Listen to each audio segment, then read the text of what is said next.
This is the Dog Savant Podcast with your host, Brett Endies.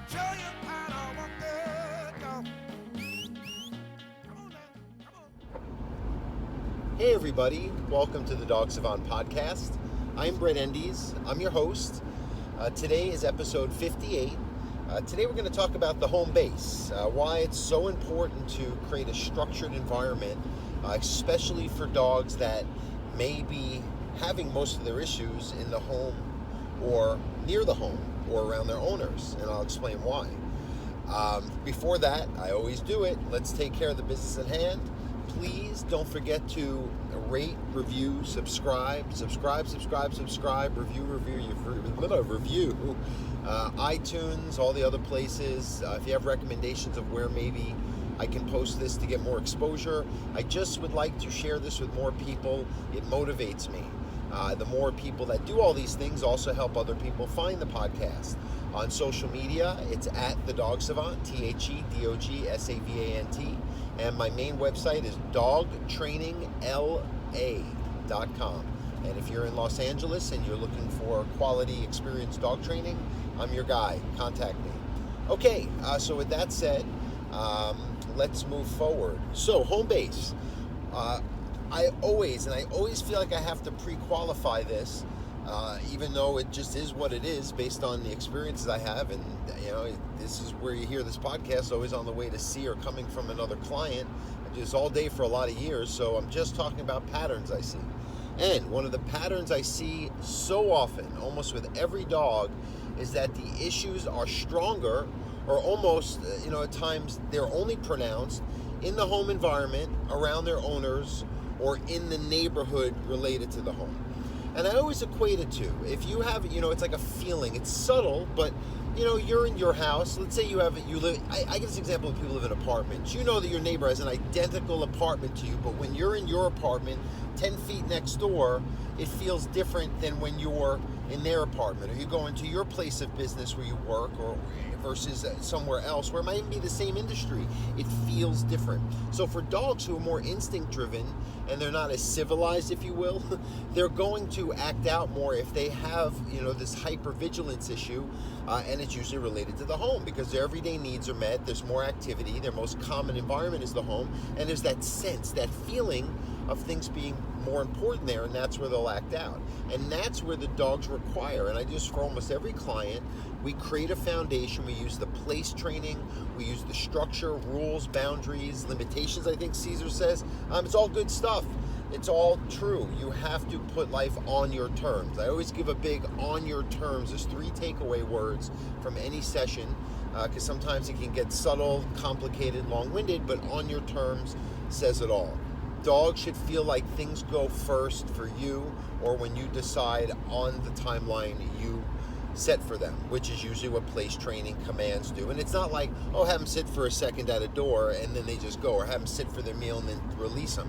You've got to get deep focus, deep removal of anticipation, which is really what's causing all these issues. The over-anticipation, too strong a pattern following, and not the proper type of structure and respect based on the relationship they have with their owner. And this leads to dogs having symptoms, which is separation anxiety, overreactive greetings in the home, hypervigilance on the walks that leads to pulling, not listening, and of course reactivity issues, aggression, boundaries being not met, even dogs. So people say, my dog's stealing food off the counter, stealing from my kids when they're eating.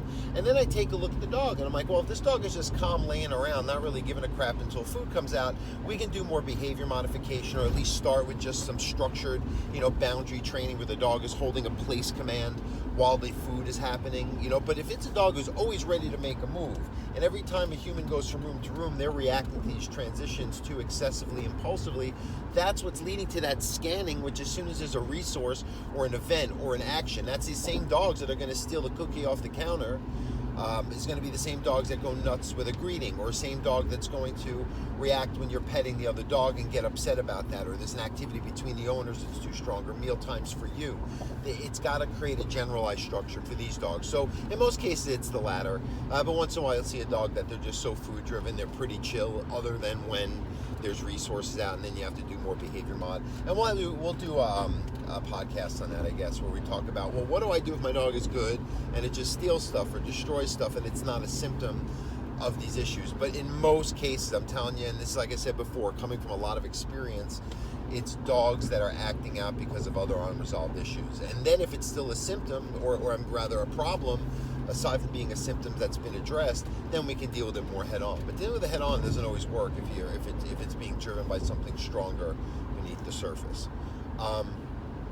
So that happens, of course, more in the home base. So let's see what else could be. So jumping, right? So your dogs jump. Well, they get very excited at the greeting, and it might be something where they meet any person, they jump, or anything that passes by them, they react strongly to. I have a lunging, impulsive, overstimulated response. But, even then, you have to be preemptive, and I talk all about these transitions where you should already predict. Some dogs that just wake up in the morning, structured walk, structure in the home, crate time, organized recreation time where they get more aerobic activity in the yard or out at the park or something, but everything is orderly, like someone's in boot camp. Where at other times it's like, oh, they jump on guests or they have issues with food, so we're going to just, before these events happen, do our training a step ahead of the dog and have a strategy game plan in place for them before the issues will start kicking in, because you don't want to be reacting things after the fact unless you had no other choice, because it's just putting out a fire that's going to keep burning. I always say that term because it's a good way to describe it, versus figure out how not to get that fire burning in the first place. That's the preventative approach. That will condition better responses. You reward those responses, and you're in the clear. How about that? So that's so that's the home base. But it really is. It comes. I don't want to go too into it, but it really is that feeling. Because I'm headed to a dog now. That's what made me think that it might, and it's a Doberman, great dog. Puppy, smart, bright, doing good work, but at the home he's still struggling, and it's a lot of that. We have to make sure that there's some rules and boundaries and all that structure happening, especially for him, because he's a working-minded dog and he needs almost a job all day long, up to and including the ability to filter that intense response. It's like a startle response, but much stronger when they're, too aware of the environment and too alert to, what's important. Instead of going with the flow, you're going to get more of that. So yeah, that's why I'm talking. So you got to work, even like in the yard, your dog reacts to things that pass by, especially in LA, a lot of people, it's busy, so you have a lot of dogs and people walking by throughout the day. You need to teach them, at the fence or the yard threshold, how to lay and be calm. Then another exercise is you can send them out, and then when they get to, once they're more tolerant, then you can let them be more free without having to restrict and hold their thoughts, so they can be calm without any other options. Now they have the options, but they can learn to do little doses of just dealing with the dog, socializing, making contact, and then you recall them in. Brian Agnew, he's a trainer, does a lot of work like that. It's good stuff. It's just I find that you have to get some more real strict focus. You have to be closer to the dog, work on some other generalized stuff, and then you can keep building. It takes time, but you can keep phasing a dog into handling something without that real focus, structured way of getting through it to turn off the reactions. If you just do that as the norm and then build into more freedom. And then eventually you don't have to even do that recall type work. They'll just be able to, just deal with dogs as they are, even at the home. Unless, of course, there's something wrong, and they should check in with you to see your response, to see if it's something that's really not proper or it's just another dog passing by. Or to take the high road. If a dog is reacting to them, they should learn to just ignore it, because that's the other dog's issue. I teach a lot of owners that as well. If their dog only reacts to that, let them learn how to discern that versus a real threat, right? So there's a lot of exercise you can do. The yard, a lot of dogs don't learn how to listen because they always associate it being just like a free, recess area. And I would practice a lot of place and recall work coming back into the house. Start with a long line. We've done podcasts on recall you can look back into, and we'll do plenty more in the future. So just some last minute ideas as far as, how to make the home base a place of structure, order, calm, contentment, security, instead of hypervigilance, anxiety, impulse, reactivity, lack of listening. All right, so moving forward, I'm in the car all the time, and sometimes I don't get your questions printed out, so I'm sorry. So we'll do a Q&A. We'll try to do more like a whole Q&A deal for next podcast. How about that? So sometimes, this podcast is for me, and I rant a little.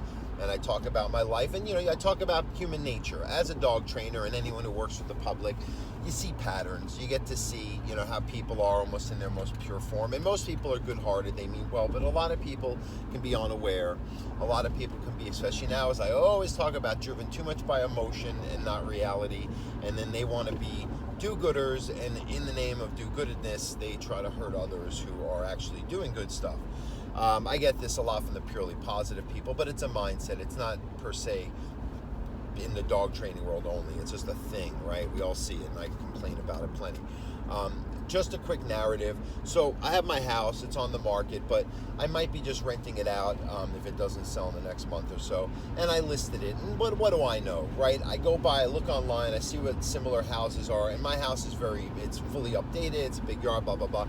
I charge a certain amount on, and I posted it on Craigslist, some other places, and then I posted on Facebook, some of those online local marketplace things. And boy, within minutes, you get a combination of people just liking it, some people who know me sharing it to try to help, and then you get the do-gooders, right? You get the people who want to, God knows why they're spending their time on a stupid Ventura County rental place with 803, but these people, they come out and they want to pile on. They start insulting the house, the price, I'm crazy, this and that. It's so insane. And then me, I'm going to react back. I'm like, hey, take a step back. Who are you, right? One of these guys, because I didn't know, I'm used to other places, you're not supposed to charge first, last, and security in California. So I changed it. But at first, for 3 minutes, it was posted with that, right? Until I realized. And then someone lets me know, that's fine, thank you, which you could do in PM. Again, these people, everything they say, they could send me a private message, call me, right? I'll tell you what really ended up happening, and I give this person credit for just that, but they don't. They just want to show the world how good they are, and they're helping. And what are you helping? Because it's a couple $100 more than you think it should be for a rental. You want to just go crazy on someone? Really? You can't mind your business? So I'm not doing anything wrong. I work hard. I put a lot of money and time and effort into this house, and maybe I misvalued it, but you can, again, send me a private message to educate me.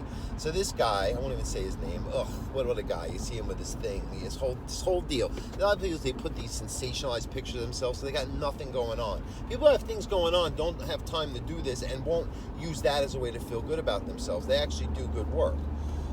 Nonetheless, he tells me how you're not allowed in California to charge first, last, security. And then he says, screen captured for posterity. Ooh.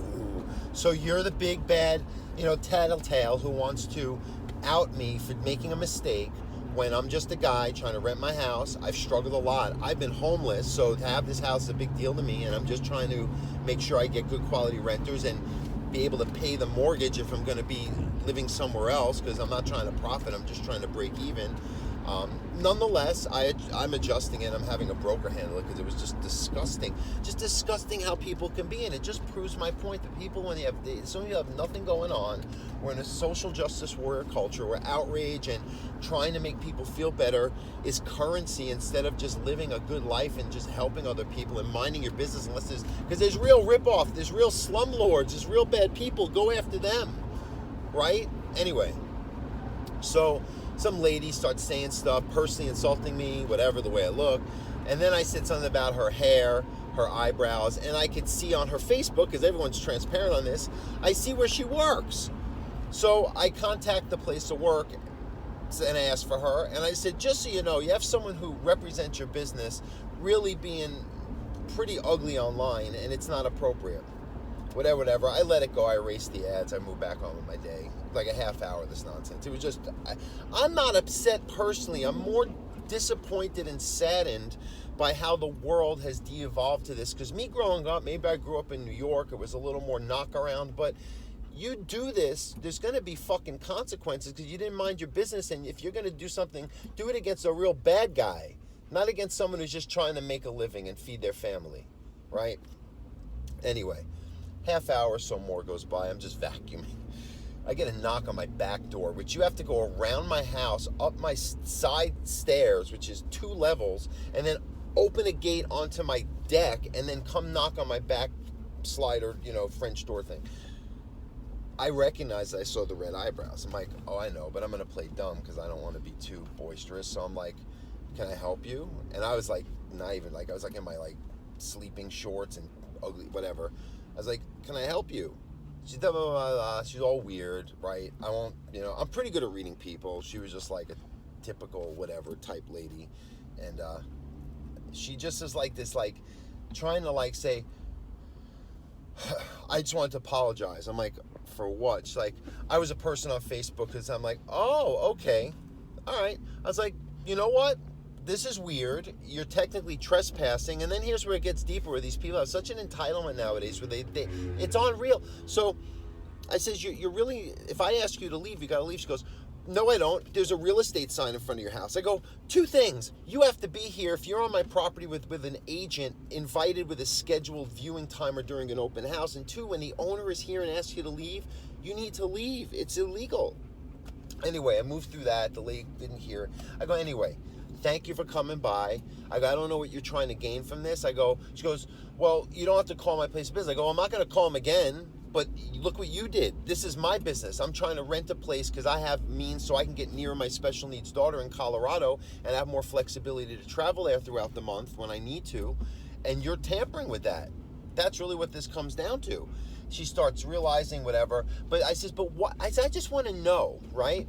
What made you motivated to even say something in the first place? Or you can say something, but contact me privately. I'd rather you have showed up at my house like this before you posted a shit comment.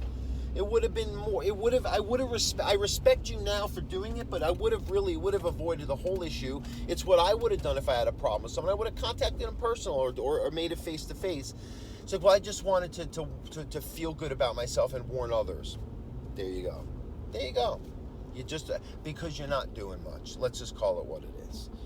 This is why the purely positive movement exists. It's a lot of people who aren't doing much or doing wrong and bad stuff and want to mask it with some justification in their weird psychology that they're doing good. All right, guys, that's my episode, Home Base. Thanks for listening. Send in your questions, dogtrainingla@gmail.com. And thanks again. Have a good day, guys. Bye.